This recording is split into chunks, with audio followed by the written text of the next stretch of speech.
హర మహాదేవ శంభో శంకర. ఓం నమ శివాయ.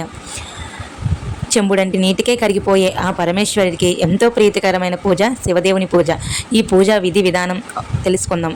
అంతేకాకుండా ఈ పూజ చేయడం వల్ల మన కోరికలు చాలా తొందరగా తీరుతాయంట.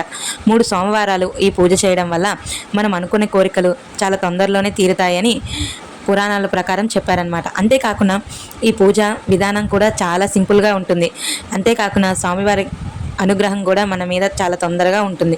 పూజా విధానం తెలుసుకుందాము. ముందుగా పీటని రెడీ చేసుకొని దాని మీద ఒక కొత్త వస్త్రాన్ని పరుచుకొని దానిలో కొంచెం బియ్యం వేసి పసుపు కుంకుమ వేసి శివ పార్వతులు ఇద్దరు ఉన్న ఫోటోని దాని మీద పెట్టి స్వామివారిని అలంకరించాలి. స్వామివారికి అత్యంత ప్రీతికరమైన మారేడు దళాలు ఖచ్చితంగా ఈ పూజలో ఉండాలి.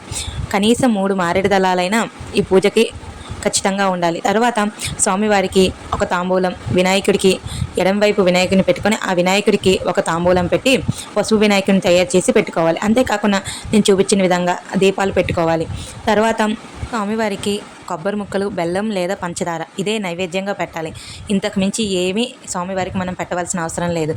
అంతేకాకుండా మీకు కుదిరితే కొబ్బరి దీపం పెట్టుకోండి, చాలా మంచిది. ఇదైతే చాలా విశేషమైన ఫలితాన్ని ఇస్తుంది. తర్వాత దీపం వెలిగించి శివదేవుని కథ పుస్తకం ఉంటుంది, ఆ పుస్తకాన్ని తీసుకొచ్చి ఆ పుస్తకంలో ఫస్ట్ వినాయకుడిని పూజించి వినాయకుడి దగ్గర దీపం వెలిగించిన తర్వాత ఆ పుస్తకంలోని అష్టోత్తరాలను చదువుతూ ఒక్కొక్క అష్టోత్తరానికి ఒక్కొక్క పువ్వు లేదా ఒక మారేడు దళాలతో పూజిస్తే చాలా మంచిది.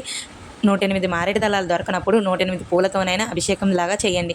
లేదు అంటే అది కూడా కుదరని వాళ్ళు తెల్ల అక్షింతలు ఉంటాయి కదా, ఊబిది కొంచెం నీళ్ళు వేసి అక్షింతలు చేసుకొని ఆ అక్షింతలైన 108 మంత్రాలకి 108 సార్లు వేయాలన్నమాట.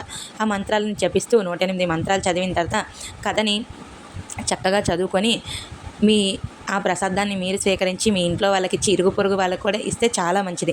అంతేకాకుండా ఏకాదశి పడిన సోమవారం చేయడం చాలా విశేషమైన ఫలితాన్ని ఇస్తుంది. అంతేకాకుండా ఇంకొక ముఖ్యమైన విషయం ఏమిటంటే స్వామివారికి ఈ పూజ ఖచ్చితంగా 3 సోమవారాలు చేయాలి. ఒక్క సోమవారం చేసి ఆపేయకూడదు. ఇలా ప్రతి ఏడాది 3 సోమవారాలు చేయడం వల్ల చాలా మంచి ఫలితాన్ని అయితే వస్తుందన్నమాట.